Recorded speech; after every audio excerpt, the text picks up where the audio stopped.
Nous commençons cette leçon avec une image qui date du 26 janvier 2018.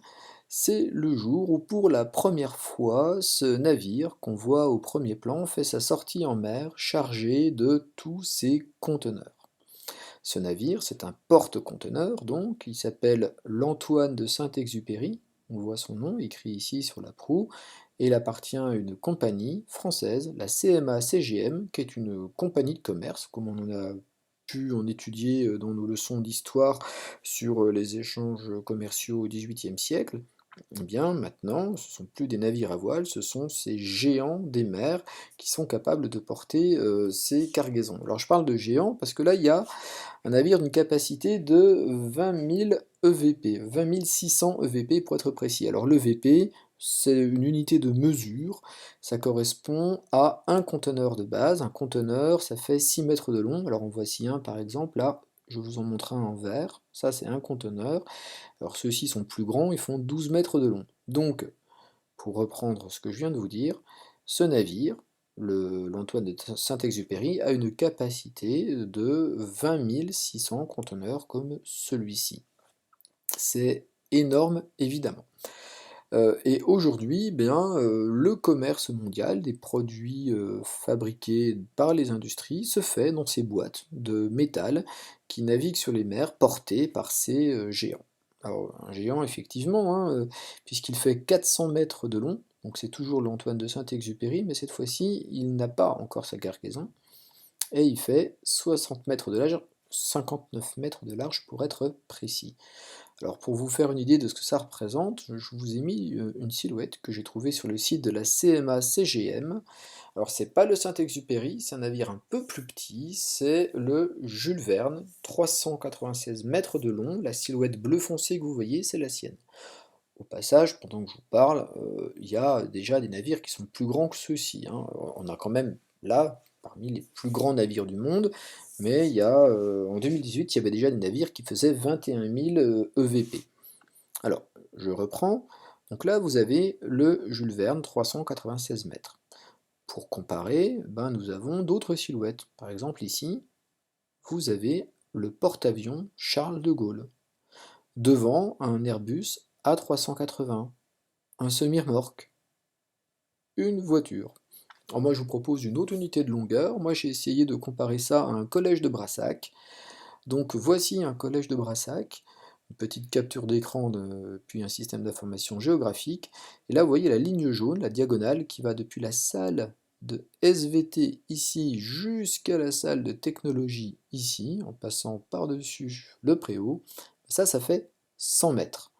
Donc, si je calcule bien, ces 100 mètres, on les a 4 fois ici. Un navire comme celui-ci, c'est 4 collèges de Brassac en longueur, dans le sens de la diagonale. C'est gigantesque.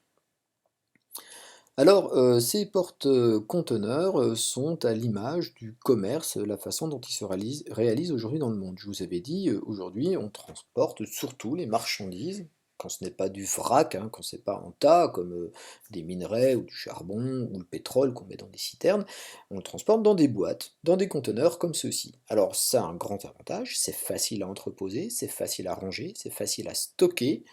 On peut le mettre sur des remorques tirées par des camions, on peut les mettre sur des trains, on peut les mettre sur des péniches qui naviguent sur les fleuves et les rivières, donc ça va être multimodal. Donc aujourd'hui, nous avons un mode de transport très efficace, très pratique, qui passe par la maritimisation des échanges. Alors, maintenant, je vais essayer d'expliquer un peu mieux comment fonctionne un porte-conteneur et vous montrer un petit peu comment ça s'organise géographiquement. Ici, je vous ai mis en photo, en fond d'écran, donc toujours une image tirée du site de la CMA-CGM, que j'ai retrouvé grâce à un autre site de géographie. Et là, vous avez la FAL1. En fait, ça veut dire la French Asia Line 1. C'est une ligne de transport qui va être suivie par ces navires. Le Saint-Exupéry, que je vous ai montré tout à l'heure, navigue sur cette ligne-là. Alors, pour suivre cette ligne, regardez, on prend le jour 1. En fait, le navire part donc d'un port chinois Tianjin, ici, c'est pas très loin de Pékin. De là, il va aller en Corée du Sud, jour 2, puis après quelques jours de navigation, il arrive à Shanghai, à Ningbo, puis il va suivre sa route, passant par Yantian, Singapour, donc une des villes, on a vu qu'elles étaient importantes, une grande métropole du monde. On suit la route à travers l'océan Indien, on remonte la mer Rouge, ici la mer Méditerranée, on arrive en Espagne, puis à Southampton. Alors à Southampton, nous sommes au Royaume-Uni, ici, jour 36.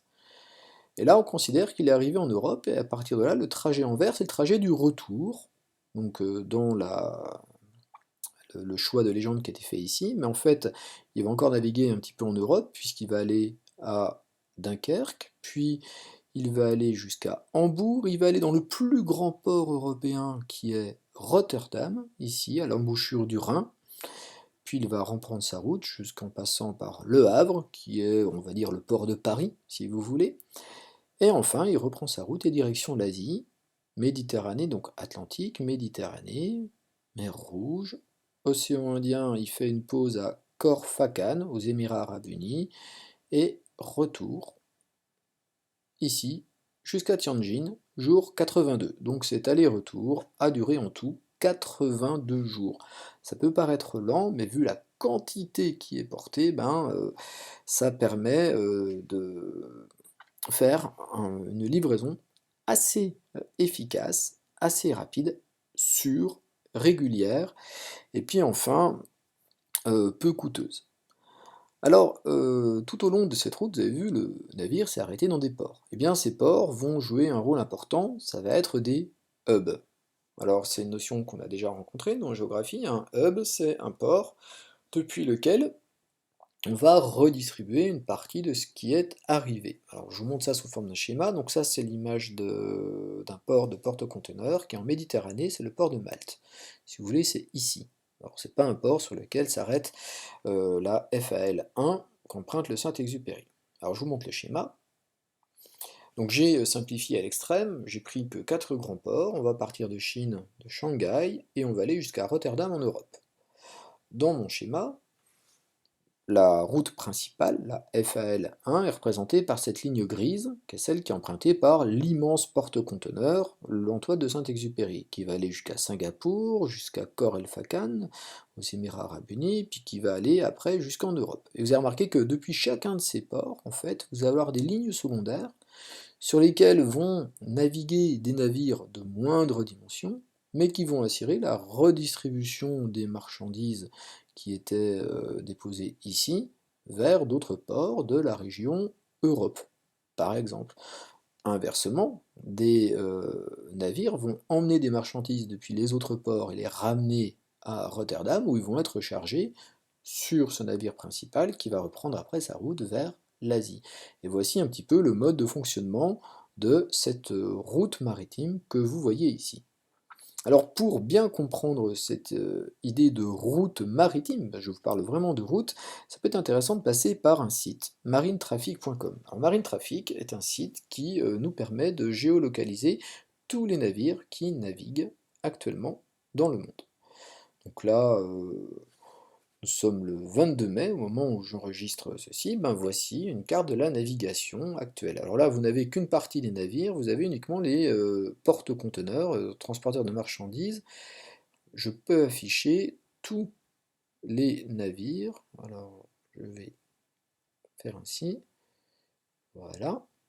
Et là, on a tous les types de navires, depuis les navires de tourisme, en passant par les navires de vrac, les navires qui vont porter des hydrocarbures, du gaz naturel, etc. Donc là, ça devient très compliqué de s'y retrouver. Donc je vais filtrer mes vaisseaux et vous mettre uniquement les cargos transporteurs de marchandises.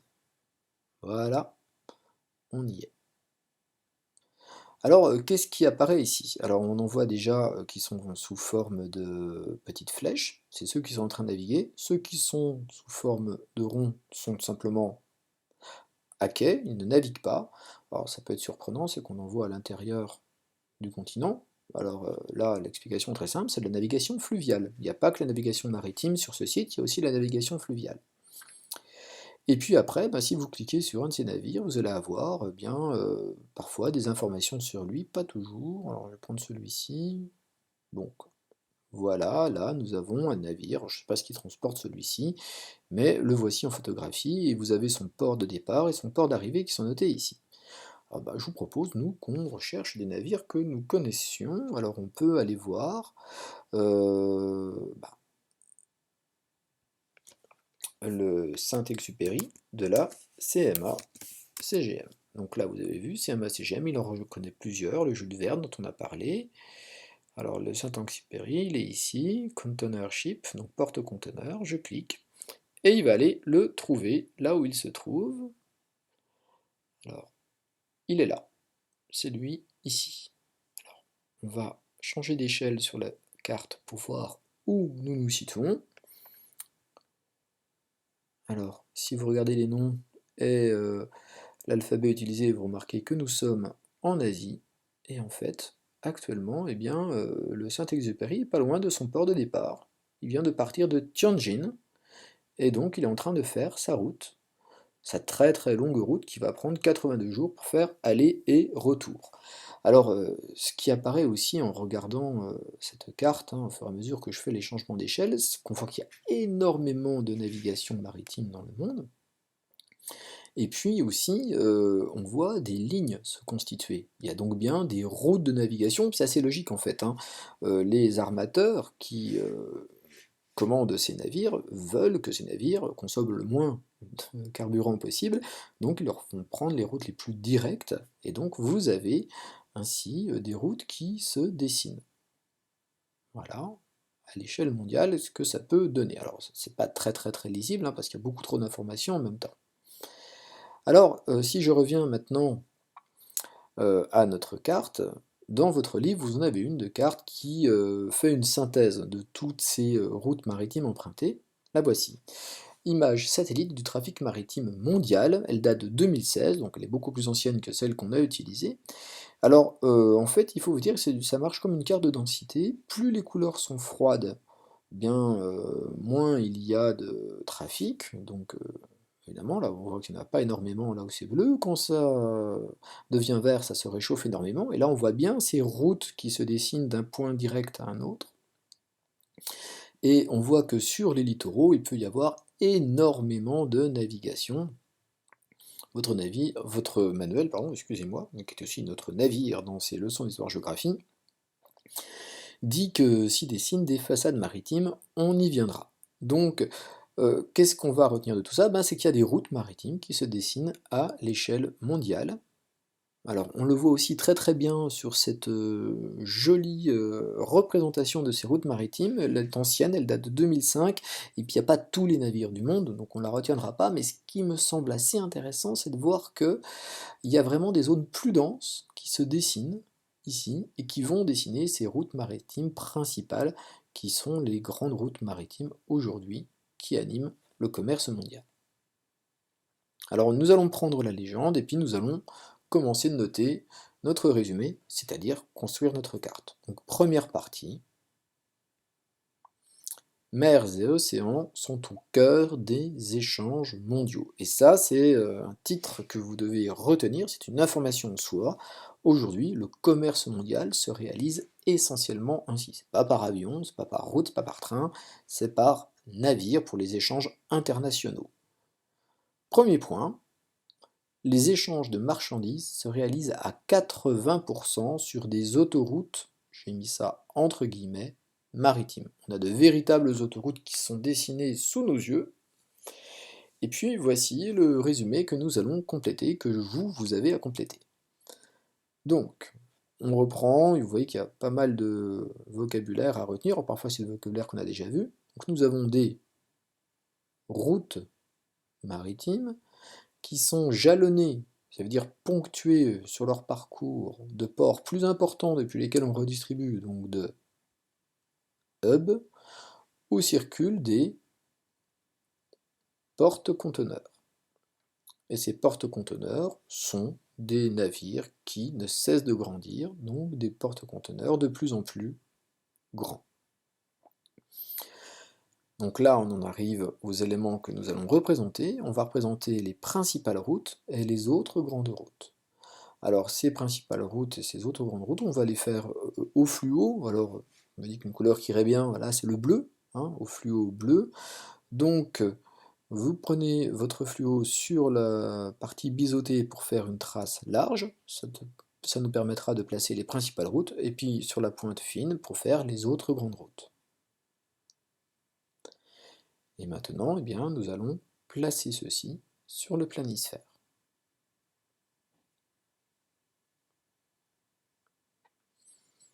Alors, je vous ai préparé un peu le travail, parce que c'est pas facile de placer précisément ces routes, mais on va, en les plaçant, décrire les régions du monde qui sont reliées. Alors je commence déjà par, moi, celle qui apparaît en vert ici. Donc je vais la passer au surligneur bleu. Alors, j'avais oublié une étape super importante, placer les océans. Donc Pacifique, vous pouvez le placer. Je vous demande d'écrire sur la carte en respectant vraiment les critères pour écrire. On écrit droit, proprement, au stylo, on met des majuscules. Simplement, Pacifique, Arctique, Atlantique, Indien, vous les placez. Peut-être éviter de placer Méditerranée qui, même si vous, sur votre feuille A3, risque d'être un peu petit. Donc simplement, sachez bien repérer la mer Méditerranée. Donc on y va, cette fois-ci, on place la première de ces routes. Donc si je pars d'Europe, je vais passer par l'océan Atlantique, puis franchir la Méditerranée, parcourir la mer Rouge, puis l'océan Indien, et de là, de l'océan Indien, je vais aller jusqu'au littoral chinois, littoral japonais. Alors j'ai simplifié, hein, évidemment, et de là, je vais aller jusque au territoire des États-Unis, ici. Ici, d'ailleurs, c'est Los Angeles. Je repars d'Europe ici, je reprends ma trace, je traverse l'océan Atlantique, j'arrive à New York, et là, de New York, je passe par le sud de la Floride, je vais ici dans cette région qui correspond au Texas, hein, ou à la Louisiane, au sud des États-Unis. Donc là, nous avons placé la route maritime sur laquelle le trafic maritime est le plus important dans le monde.